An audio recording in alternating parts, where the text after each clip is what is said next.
Hi guys, hope you're well. Welcome to the unboxing and overview of this little hand cranked and solar powered emergency radio I brought off Amazon. Let's get into it. I've had a couple of these little cheap generic hand cranked radios in the past. Thank you for your purchase and a user manual. I don't think we'll be needing that. It's very self-explanatory. So we've got a charging lead, a couple of phone adapters.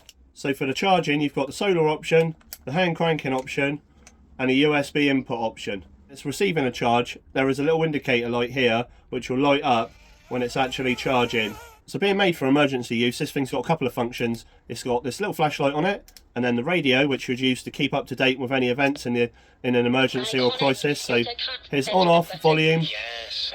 A little tiny speaker. It sounds a bit tinny, but it's cheap, and what do you expect? So you've got the tune in here. And another function you can do with this thing is, say you had a phone that was dead, you needed to get a text in an emergency, you can actually use it as a very temporary power bank with this USB out, but it does actually recommend that you don't do that unless it's an actual emergency, because I would imagine the quality of the battery pack in this thing's not great. So you're not going to charge your phone. You might get enough juice out of it to send a text. I thought I'd do this video now. Now it's winter, we've got the risk of potential power outages or weather events. Now's the time of year people start looking at buying things like these hand crank radios as an emergency backup. So I thought I'd give you this little overview. Obviously in this video I can't go into long-term performance of this thing. I mean, it doesn't feel extremely well made. There's some serious movement on these knobs, and you've got the risk of a pull-out aerial like this getting damaged very easily.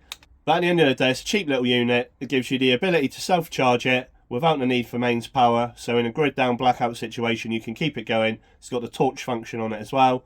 So yeah, you could probably pick up a second-hand little 90s radio in a charity shop that takes a couple of AA batteries, which would massively outperform this. But this is only designed for an emergency. It's not a radio you're going to listen to every day.